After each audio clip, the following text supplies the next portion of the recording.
Olá, seja muito bem-vinda e bem-vindo. O Cidadania LGBT+, está no ar.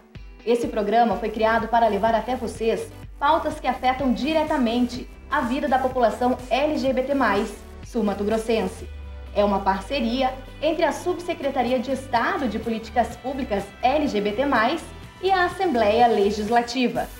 O nosso convidado deste segundo programa é o defensor público Matheus Augusto Sutana e Silva, que é coordenador do Núcleo Institucional de Promoção e Defesa dos Direitos Humanos da Defensoria Pública Estadual. Dr. Matheus, muito obrigada pela sua presença conosco. Obrigado, eu pelo convite.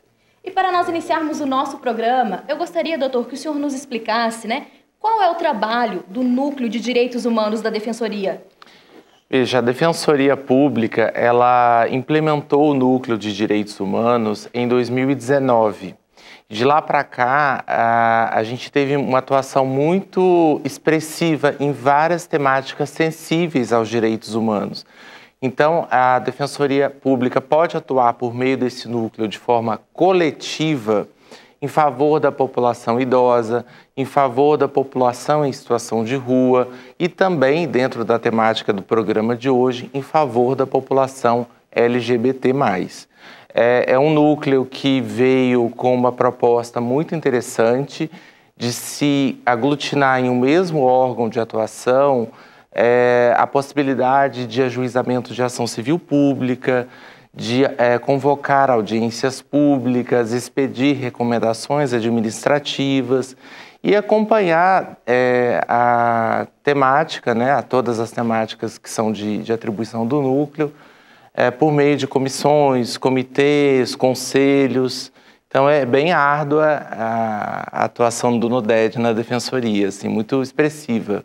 Doutor, e como que a população tem acesso a todos esses serviços que o senhor acabou de citar? Bom, a Defensoria ela pode ser provocada diretamente nas unidades, também por meio do telefone institucional 129 e pela plataforma digital, que foi um avanço da Defensoria Pública na pandemia.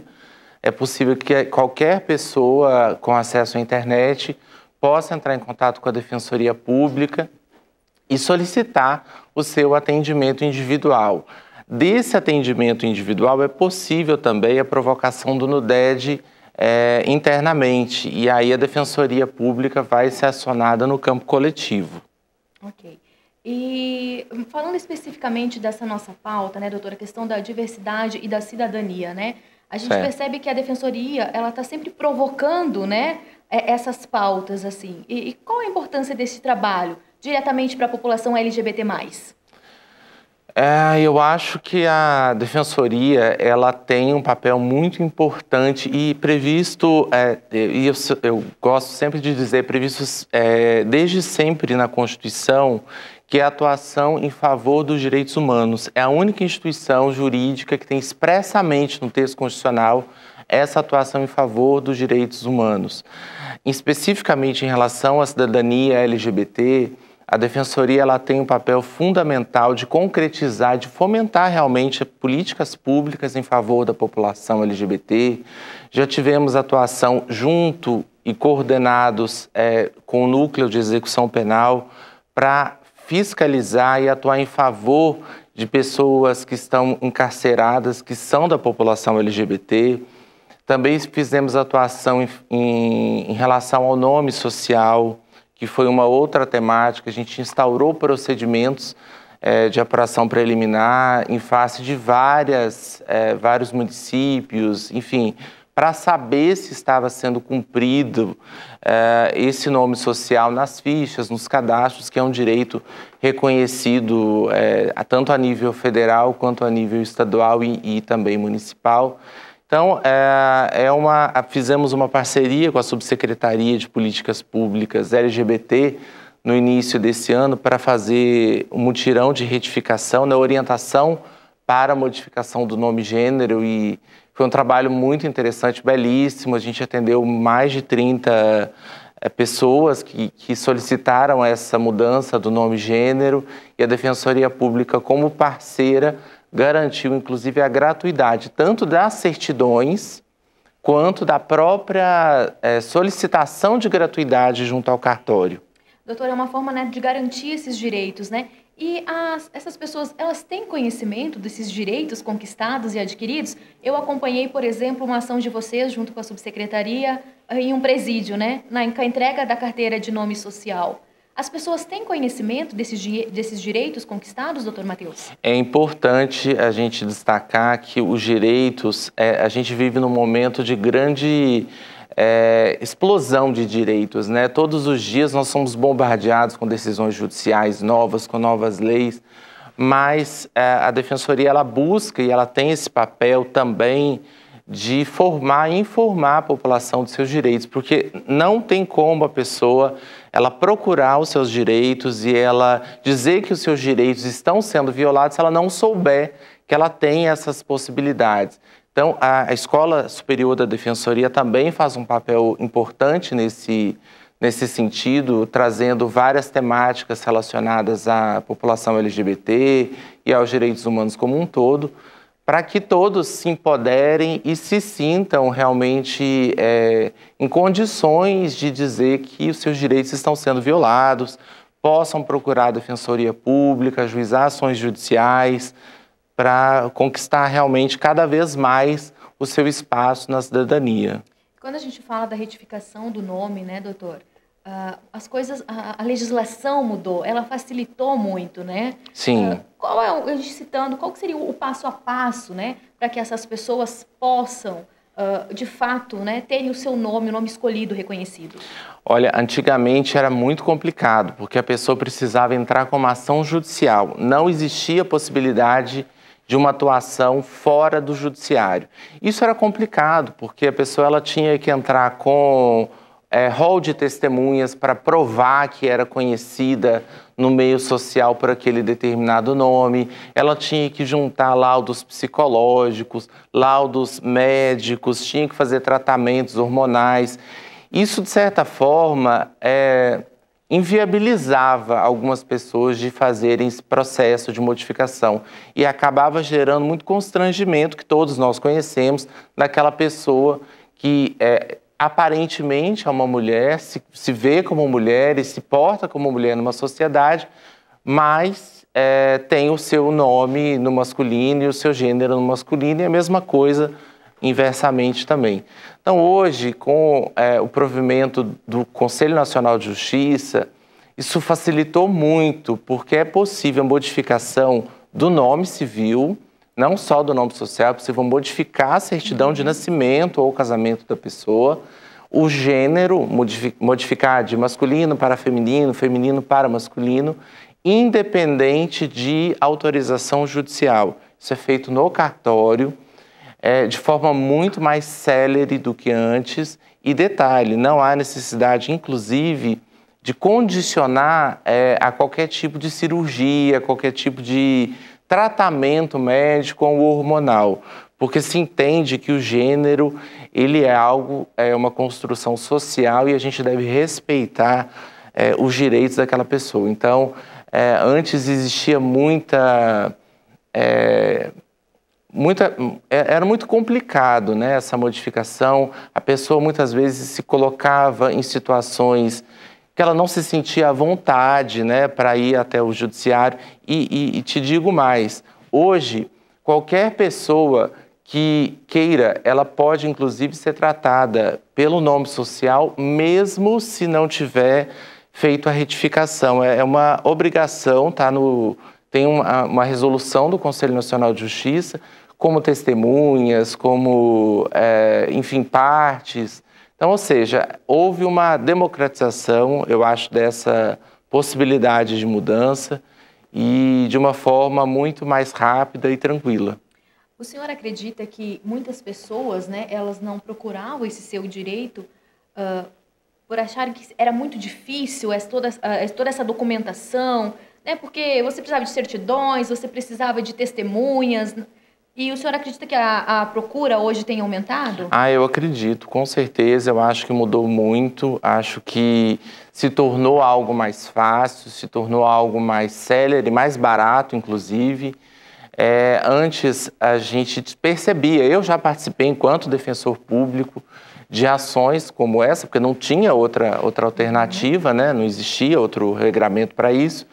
E a gente sentia em algumas pessoas um certo constrangimento, porque ela tinha que chamar testemunhas para dizer o óbvio, para dizer como que aquela pessoa se porta socialmente. Então, assim, era um constrangimento e isso parou, né? Graças a Deus. Hoje a gente percebe que muitas pessoas modificam seu nome, seu gênero, e isso facilita muito até nas demais documentações e acaba facilitando também no respeito que a sociedade deve ter com toda a população LGBT.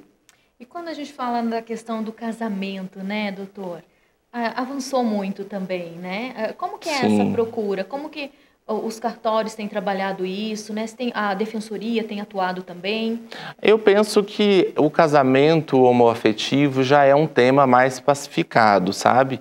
Quando foi determinado esse conceito de família e de casamento pelo Supremo Tribunal Federal, foi uma decisão judicial da Suprema Corte.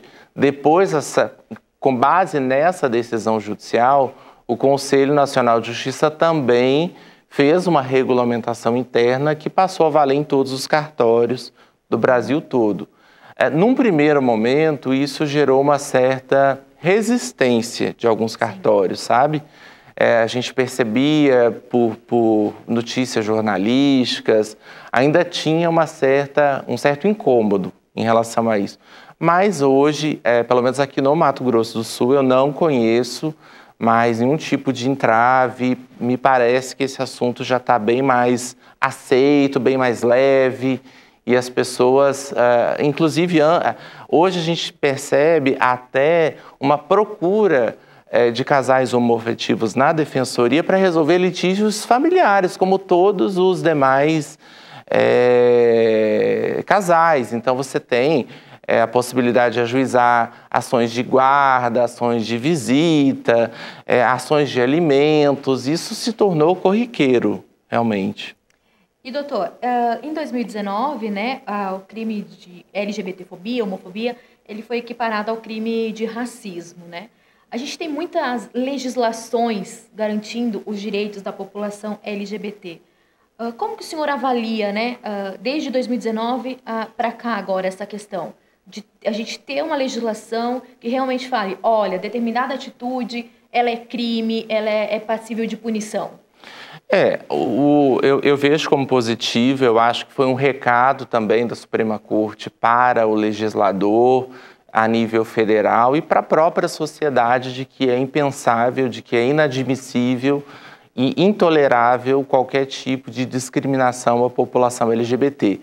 Mas, desde sempre, na verdade, é crime já você xingar uma pessoa. E se esse xingamento ele tiver uma conotação ligada à raça, a sexo, à religiosidade, a gente tem o que a jurisprudência e a própria lei, o Código Penal, chama de injúria racial. Então, isso sempre existiu. O que o Supremo fez foi retirar essa punição apenas da esfera individual e colocar no conceito do crime de racismo, ou seja, quando existe um preconceito colocado de forma geral, genericamente, para todas as pessoas, quando existe uma fala preconceituosa, quando existe uma fala, ou gestos, enfim, que atingem a coletividade como um todo, isso não era passível de punição pelo crime de injúria racial. E aí ficava aquela discussão, ia para a esfera administrativa, para a esfera civil, mas na esfera criminal não existia essa punição. E hoje isso é possível. Então, o Supremo entendeu, de forma acertada, no nosso ponto de vista, que o conceito de racismo ele se ampliou ao longo do tempo e passou a ter uma conotação também de racismo social, abrangendo esses casos de homofobia e transfobia. Então, isso a gente entende que foi um ponto positivo. Não entendo que o legislador, que o Supremo, desculpe, que os ministros eles tenham legislado, O que houve foi uma interpretação da Constituição a respeito dessa lei de racismo. Isso tem impactos positivos porque as pessoas, o direito penal, ele tem uma função realmente limitadora. As pessoas, depois que determinada conduta passa a ser considerada criminosa, as pessoas que antes se encorajavam, hoje elas, de certa forma, ficam mais pensativas se devem ou não a fazer determinada conduta, atuar de determinada forma. Então, a gente vê como positiva essa mudança. E o senhor acredita que após essa mudança da legislação, as denúncias aumentaram? As pessoas tiveram mais coragem de denunciar pequenas coisas, às vezes como um comentário numa rede social? Eu acredito que sim. E eu acho que o próprio Estado também tem se mobilizado em relação a isso. Os sistemas que antes não estavam preparados para esse tipo de boletim de ocorrência, esse tipo de situação. Hoje a gente já tem notícia aqui no estado de Mato Grosso do Sul que o sistema SIGO ele está se modernizando, né, justamente para acolher cada vez mais esse tipo de comportamento, de fato, classificá-lo, porque a gente precisa ter dados. A gente não consegue pensar em políticas públicas e pensar em estratégias realmente de combate a determinadas circunstâncias se a gente não tem aqueles dados materializados. Então, sem dúvida, essa sentença, né, da Suprema Corte veio para ficar e veio para fomentar realmente que as pessoas se encorajem e se empoderem para dizer o que estão passando, né? E aumentou, sim, sem dúvida. Na Defensoria a gente tem recebido relatos em relação a isso e temos encaminhado para a devida apuração. O Estado, inclusive, junto com a Defensoria Pública, lançou, né, e o Ministério Público e demais instituições lançou uma campanha contra a LGBTQ-fobia e eu acho super interessante porque está havendo uma panfletagem em bares, restaurantes. Os próprios colegas defensores públicos estão nos cobrando para que a gente mande o material para o interior, porque eles querem colar também nas suas respectivas defensorias. Isso está sendo feito, houve uma impressão significativa nesse mês, a gente já está encaminhando para todas as defensorias. Isso é importante porque a Defensoria do Estado ela tem presença em todas as comarcas, então em todos os municípios de Mato Grosso do Sul vai haver ali aquele folder, aquela campanha dizendo que LGBTfobia é crime, que é impensável, que é intolerável. E falando desse trabalho transversal da Defensoria, dessa parceria com o governo do Estado, né, Ministério Público, essa campanha, ela deu um boom, assim, digamos, um start aqui em Campo Grande, que foram com as Blitz, junto, né, com a Abrazel e outras instituições ligadas até ao turismo. E a aceitação foi muito boa, né, das pessoas, dos proprietários, dos funcionários desses bares, começarem a atentarem, né, doutor, que algumas atitudes não podem ser mais permitidas, né, nesses ambientes. Como que foi que o senhor participou também dessas blitz? Foi muito interessante, já que a gente... foi uma experiência muito interessante, a gente realmente percebeu essa abertura dos restaurantes e a gente entende como é importante, porque existem coisas que as pessoas internamente já sabem que é racismo, que é homofobia, mas existem determinados comportamentos que ainda, de certa forma, são vistos como toleráveis para algumas pessoas. Então, aquela história de um casal hétero poder dar um beijo num restaurante e um casal gay se sentir constrangido por fazer a mesma coisa na mesma intensidade, isso não pode ser aceito. E esse tipo de campanha ele vem esclarecer e vem colocar um freio realmente naquelas pessoas que ainda se sentem seguras de reclamar de uma situação envolvendo um casal homoafetivo, né? Então, assim, foi muito interessante. A gente participou de 2 dias dessa panfletagem, foi muito bom mesmo, muito interessante. E, doutor, um outro fato, né, é esse trabalho sempre muito ligado com a subsecretaria, né, com o governo do estado, que realmente é uma parceria muito importante. Nós temos a comissão, né, processante, estadual processante, qual o especial que o senhor participa também, e que visa punir, né, analisar alguns crimes dentro da esfera do governo do estado, né, porque nós acreditamos que o servidor público ele está ali para melhor atender o cidadão e também respeitar os seus próprios colegas, né? Como que o senhor analisa a criação dessa comissão, que é algo que se destaca a nível nacional, porque o governo do estado ele tem implantado políticas públicas efetivas e eficazes, né, para a população LGBT+. Eu vejo como um avanço. A Comissão Especial Processante, ela vem para materializar algo que já existia na lei, em lei no estado de Mato Grosso do Sul, mas que ainda efetivamente não tinha sido efetivamente cumprido, né? Que é punir administrativamente aquelas pessoas que cometem atos de homofobia ou transfobia. Interessante que essa Comissão Especial Processante, ela tem a prerrogativa ou a atribuição de processar quaisquer pessoas, servidores públicos, donos de bares, a população de uma forma geral. É mais uma punição. Então veja, a pessoa que comete um ato de homofobia ou transfobia em Mato Grosso do Sul está sujeito a 3 tipos de punição. A punição no campo penal, né, porque ela pode ser processada criminalmente.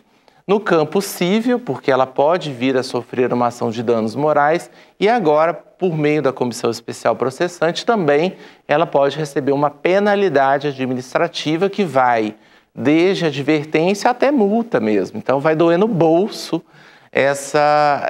esses atos impensados, homofóbicos, transfóbicos, e isso é um avanço, sem dúvida alguma, para Mato Grosso do Sul e para o Brasil. Tenho certeza que isso vai repercutir aí, vai ser copiado em vários estados. E é um prazer, né, a Defensoria fazer parte como membro dessa comissão. Eu acho que isso também é um recado de que a instituição que, por excelência, defende os direitos humanos, ser membro, eu acho muito interessante e materializa essa parceria realmente da Defensoria com o governo do estado. E uma outra ação que foi retomada, né, nessa gestão é a questão do Conselho Estadual, né, a qual a Defensoria também está presente, né? Como que é o trabalho da Defensoria junto ao Conselho, que tem tantas instituições, tanto governamentais e não governamentais presentes, doutor? Sim, o Conselho também é uma instância muito importante.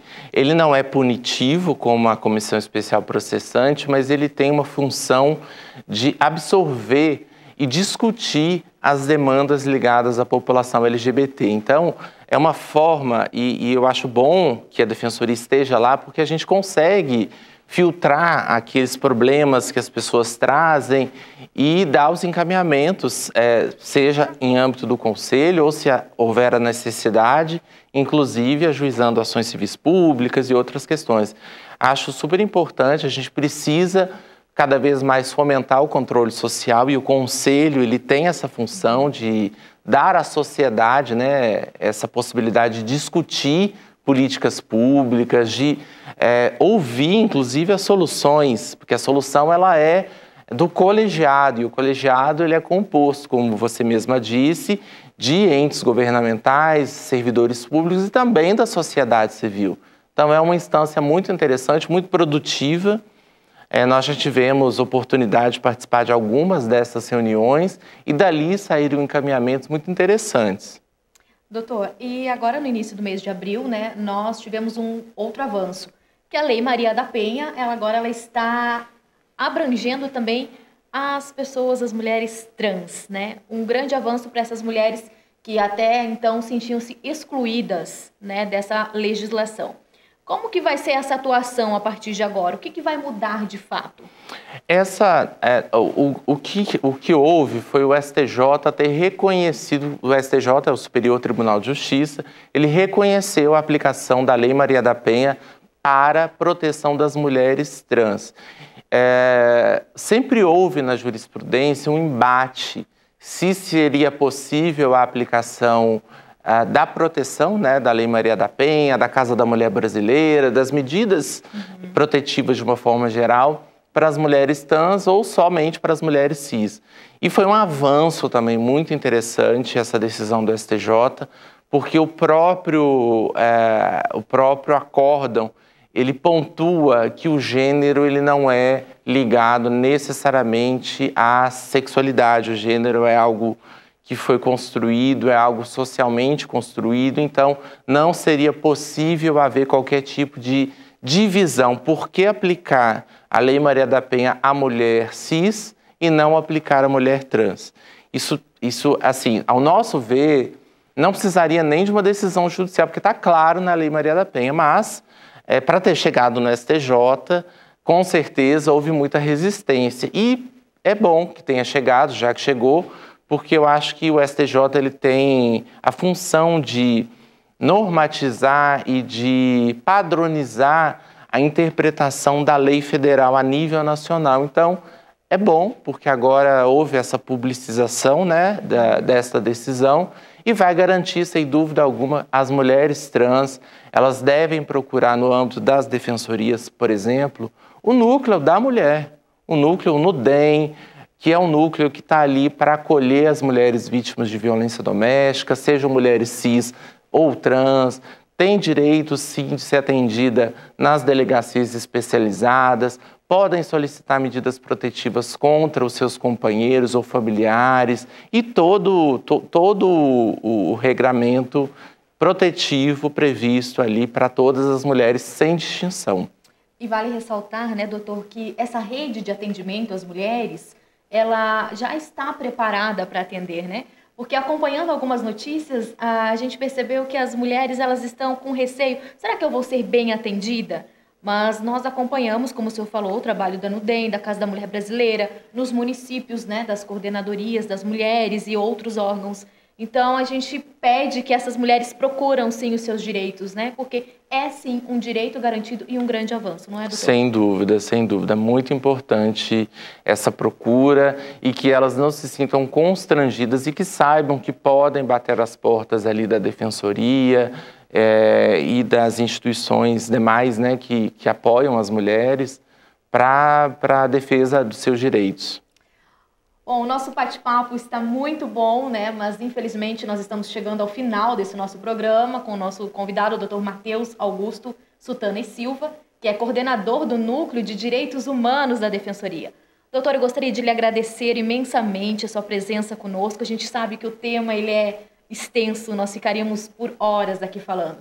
E também gostaria que o senhor deixasse o contato da Defensoria, né? Para quem quer saber mais sobre os temas que a gente abordou aqui hoje. Bom, em relação aos contatos, eu acho que www.defensoria.ms.def.br, ali é o site institucional, também tem o Instagram da Defensoria, Defensoria Pública MS, por meio do telefone 129, e ali tem todos os demais contatos. Queria agradecer muito a parceria da Subsecretaria de Políticas Públicas LGBT, na pessoa do nosso subsecretário Leonardo Bastos, a você que tanto nos acolhe sempre que a gente vai lá, né, na subsecretaria, colocar a Defensoria à disposição e falar que foi um prazer e que a gente está sempre de portas abertas para falar desses assuntos e de todos os assuntos ligados ali ao NUDED, que é a cidadania e a proteção dos direitos humanos. Muito obrigado. Obrigada, doutor. E nós ficamos por aqui. Até o próximo programa Cidadania LGBT+.